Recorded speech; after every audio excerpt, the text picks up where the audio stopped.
जी जनाब, अब हम लोग बात करने लगे हैं कि किस तरीके से हम लोग एसेट को subsequent to the initial measurement, initial recognition record करते हैं, उसको कैसे रिकॉर्ड करते हैं।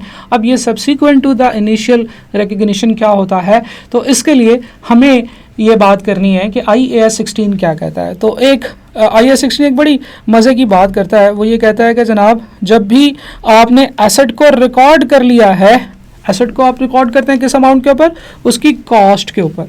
लेकिन एक और चीज़ आपने देखनी है कि एसेट को जब भी कभी आप प्रॉपर्टी प्लांट एंड इक्विपमेंट वाले एसेट को इनिशियली रिकॉर्ड कर लेंगे तो आपने बस उसके ऊपर चुप करके नहीं बैठ जाना। लेट्स सपोज कि हम लोग बात करते हैं कि हमने एक AC जो परचेज किया था, उस AC की जो कॉस्ट थी दैट वाज 100,000, राइट, ओके, और उस कॉस्ट का हम लोगों ने ये किया था कि उसको हमने अपने पास रिकॉर्ड कर लिया था as an asset, right, okay जी। और उसके बाद क्या किया था, एक और चीज़ हम लोगों ने आइडेंटिफाई की थी, वो ये थी कि एसेट की जो आप समझ लीजिए कि जो उसकी यूज़फुल लाइफ है वो कितनी है। हम लोग इस चीज़ के ऊपर भी, इस कॉन्सेप्ट के ऊपर भी बात करेंगे। तो एक एसेट की जो कॉस्ट है दैट इज़ 100,000 और हमने सोचा कि इसकी यूज़फुल लाइफ, ये कितनी देर तक हमारे पास यूज़ हो सकता है, इसकी जो यूज़फुल लाइफ है that is equal to 5 years। तो हम लोग 5 साल तक इस एसेट को अपने पास अपनी फाइनेंशियल स्टेटमेंट्स में दिखाएंगे, क्योंकि हम इसको 5 सालों तक इस्तेमाल कर सकते हैं। अब एक एसेट की जो कॉस्ट है, ये मेरी कॉस्ट नहीं है क्योंकि मेरे सर के ऊपर लिखी है, इसका मतलब नहीं है कि ये मेरी कॉस्ट और मेरी यूज़फुल लाइफ 5 years ऐसे नहीं है। हम एसेट की बात कर रहे हैं, मैं ऊपर लिख देता हूँ कि हम उसे एक एसेट की बात कर रहे हैं, उस AC की बात कर रहे हैं जो हमने परचेज कर लिया। अब वो 5 साल तक चलेगा।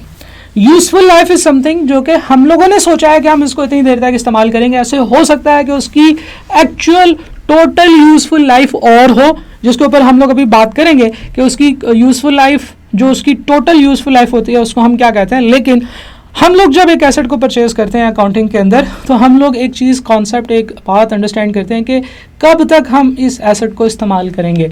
हम लोग इसको 5 साल तक इस्तेमाल करेंगे, 10 साल तक, 20 साल तक, 25 साल तक, what ever the year is.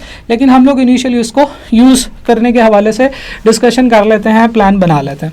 अब फर्ज करें कि हम लोगों ने एसेट को कॉस्ट पर रखा हुआ है और जिस साल हमने उसको परचेज़ किया है, जिस वक्त हमने उसको परचेज़ किया है, कोई हमसे पूछे कि भाई बताओ तुम्हारे पास AC कितने पड़े हुए हैं, और लेट्स अज्यूम कि हमारे पास कोई और AC नहीं पड़ा हुआ, तो मैं कहूँगा यार मेरे पास 1 लाख रुपए के AC पड़े हुए हैं, एक ही AC पड़ा हुआ है। अच्छा, 1 साल गुजरता है, हम उस AC को इस्तेमाल करते हैं। दूसरे साल के एंड पे आपसे ये पूछा जाता है कि भाई बताओ कितने AC पड़े हुए हैं, कितनी अमाउंट के AC पड़े हुए हैं। तो हम फिर कहेंगे, फाइनेंशियल स्टेटमेंट में देखेंगे कि हमने एक एसेट परचेज किया था, उसकी कॉस्ट 1 लाख रुपए, तो हम कहेंगे जनाब 1 लाख रुपए के AC पड़े हुए हैं।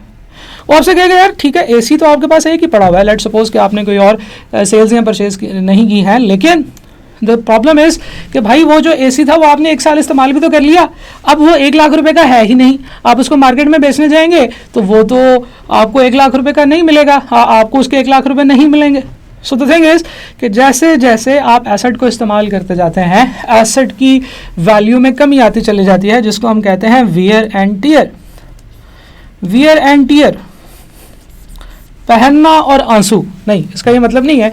इसका ये मतलब है कि जैसे जैसे आप एसेट को इस्तेमाल करते जाते हैं, उसकी हालत में जो है वो शिकस्तगी आती जाती है, उसके अंदर आहिस्ता आहिस्ता उसकी वैल्यू में कमी आती चली जाती है, क्योंकि वो एसेट यूज़ होता चला जाता है। और एक चीज़ जितनी ज़्यादा पुरानी होती जाएगी उसकी वैल्यू में उतनी कमी आती जाएगी। अब हम यहाँ पे इन्फ्लेशन के कॉन्सेप्ट को डिस्कस नहीं कर रहे कि जैसे गाड़ियाँ वगैरह होती हैं वो जितनी पुरानी होती हैं वो उतनी महंगी हो जाती हैं, ये नहीं हम बात कर रहे। हम लोग एक नॉर्मल, एक जनरल एक चीज़ की बात करें, ऐसी की बात करें कि जब हम लोग उसको इस्तेमाल करते जाएंगे उसकी वैल्यू में कमी आएगी, नंबर 1।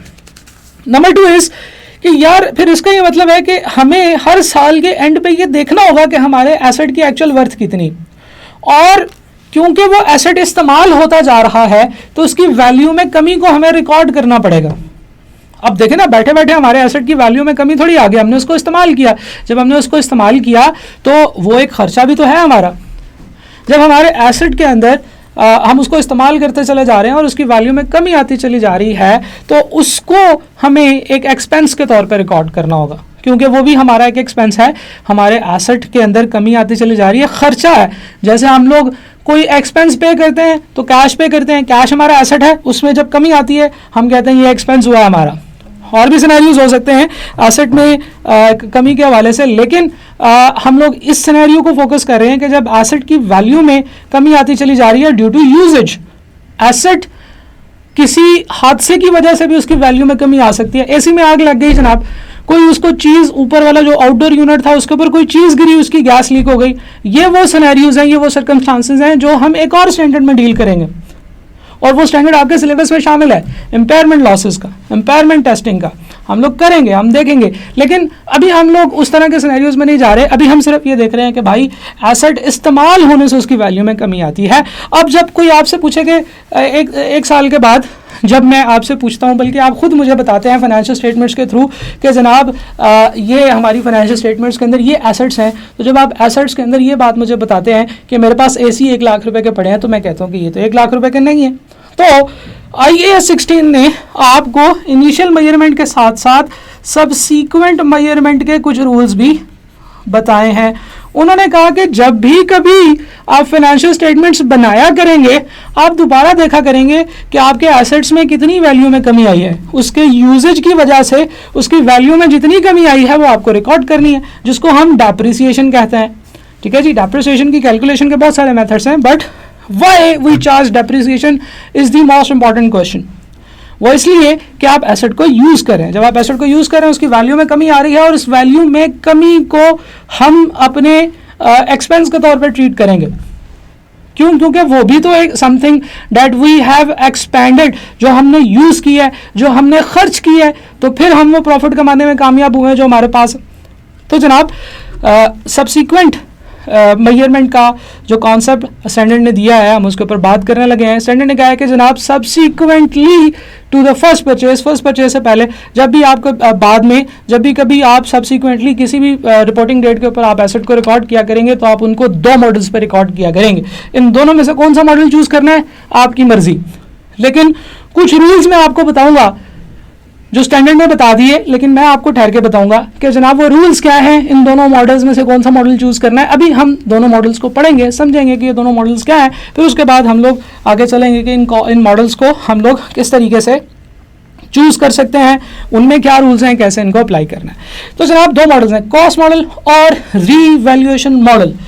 कॉस्ट मॉडल इज कि जनाब आप जब भी अपनी फाइनेंशियल स्टेटमेंट्स बनाया करेंगे तो आप एसेट की डेप्रिसिएशन चार्ज किया करेंगे, और फाइनेंशियल स्टेटमेंट्स में जब आप एसेट प्रेजेंट करेंगे तो इसकी कॉस्ट में से एक्यूमुलेटेड डेप्रिसिएशन और accumulated impairment loss till the date of date reporting date, उस डेट तक जिस डेट पे आप उसको प्रेजेंट कर रहे हैं, उस डेट तक की डेप्रिसिएशन और उस डेट तक की इम्पेयरमेंट जो है वो आप रिकॉर्ड करेंगे और वो उसमें से माइनस करके दिखाएंगे।